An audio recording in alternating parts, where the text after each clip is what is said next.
Good morning 11th class. 11th के last video में मैंने आपको मार्केट डिमांड कर्व और इंडिविजुअल डिमांड कर्व बताया था। आज मैं बता रहा हूँ law of demand. Law of demand क्या कहता है? लॉ ऑफ डिमांड कहता है law of demand state the inverse relationship between price and quantity demanded.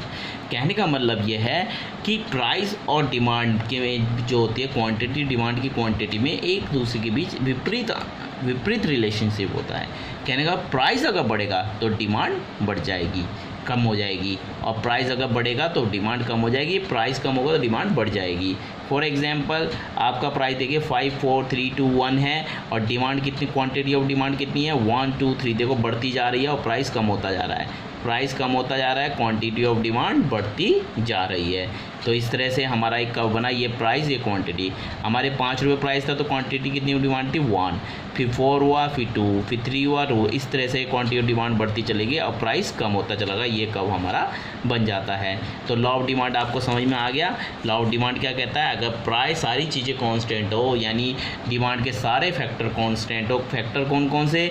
Substitution good, complementary goods, जो मैंने आपको पहले भी बताया था डिमांड के कौन कौन से फैक्टर होते हैं जो चेंज करते हैं। कंज्यूमर, इंडिविजुअल डिमांड करके जो फैक्टर बताया, कंज्यूमर, जो कंज्यूमर की इनकम होती है, ये सारे उसके फैक्टर होते हैं प्राइस से अलग। अगर ये फैक्टर कांस्टेंट है यानी स्थिर है, ये चेंज नहीं हो रहे हैं, तो प्राइस अगर बढ़ेगा तो डिमांड कम हो जाएगी, डिमांड बढ़ जाएगी। प्राइस अगर कम होगा डिमांड बढ़ जाएगी, यानी एक दूसरे विपरीत। प्राइस अगर बढ़ेगा तो डिमांड कम हो जाएगी। तो इस तरह से हमारा लॉ ऑफ डिमांड का रूल्स फॉलो हो जाता है। लॉ ऑफ डिमांड आपको समझ में आ गया होगा मे भी।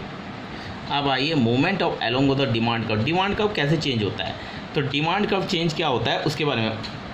It is the graphical express the movement along the same demand curve.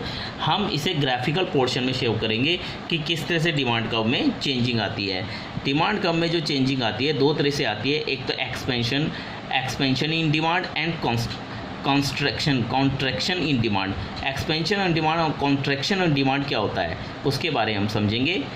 तो ये change in the quantity demand price के कारण चेंज आ रहा है। किसके कारण चेंज आ रहा है? प्राइस की वजह से जो चेंज आ रहा है। तो दो तरह से चेंज आता है। एक तो आता है एक्सप्रेशन मूवमेंट, एक होता है कॉन्ट्रैक्शन मूवमेंट। एक डाउनवर्ड मूवमेंट आएगा, एक अपवर्ड मूवमेंट। डाउनवर्ड मूवमेंट को बोलेंगे एक्सपेंशन मूवमेंट और अपवर्ड मूवमेंट को बोलेंगे कॉन्ट्रैक्शन मूवमेंट। अब इसे कर्व में समझाते हैं।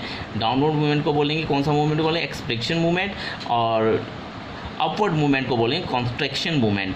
अब इसे कर्व में समझाते हैं किस तरह से बनता है। ये आपने समझ में आ गया होगा।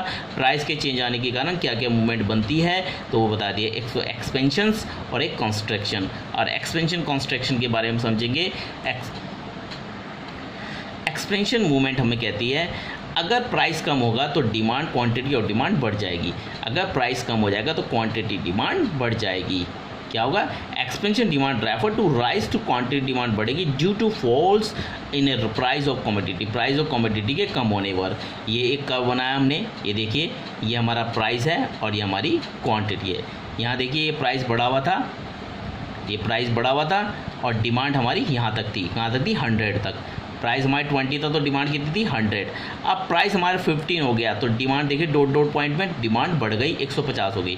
15 हमारा प्राइस हो गया तो डिमांड डॉट डॉट में ये 150। तो ये कब यहाँ से चेंज आ गया यहाँ आया, तो इस तरह से कब चेंज हुआ? कितना? नीचे की तरफ डाउनवर्ड हुआ, डाउनवर्ड मूवमेंट में आया। किस वर्ड में? डाउनवर्ड मूवमेंट में भी आपको समझ में आएगा। प्राइस था 20 तो डिमांड थी 100। प्राइस था 15 हुआ तो डिमांड 150 आ गई और इस तरह से डाउनवर्ड मूवमेंट में आ गया। ये हमने एक शेड्यूल बना रखा है एक्सपेंशन का। एक्सपेंशन डिमांड कहा जाता है इस तरह को, यानी प्राइस कम होने को डिमांड बढ़ जाना, उसे एक्सपेंशन डिमांड कहा जाता है। डिमांड में विस्तार होना। अब आइए कॉन्ट्रैक्शन इन डिमांड।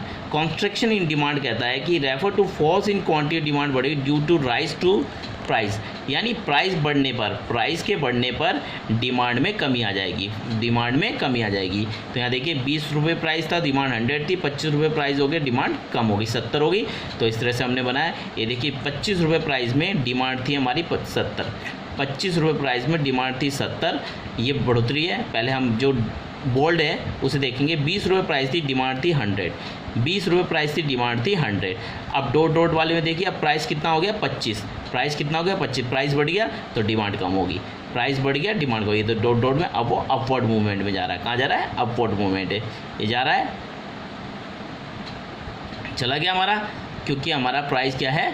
बढ़ गया था, 25 रुपये बढ़ गया, डिमांड बढ़ गया था, तो हमारा इस तरह से पॉइंट हो गया। तो इस तरह से डॉट डॉट पॉइंट है हमारा, जो डॉट है दूसरा कब है, यहाँ प्राइस बढ़ जाने पर डिमांड कम हो जा रही है, और यहाँ इसे जब प्राइस बढ़ जाने पर डिमांड कम होती है, जब प्राइस बढ़ने पर डिमांड कम होती है उसे बोलते हैं contraction in demand, contraction in demand. Contraction in demand कब बोलते हैं, जब प्राइस बढ़ जाने पर डिमांड कम हो जाती है। और एक्सपेंशन डिमांड किस कब बोलते हैं, जब प्राइस कम होने पर डिमांड बढ़ जाती है। प्राइस कम होने पर डिमांड, देखो प्राइस कम हो गया डिमांड बढ़ गई, प्राइस कम हुआ डिमांड बढ़ गई।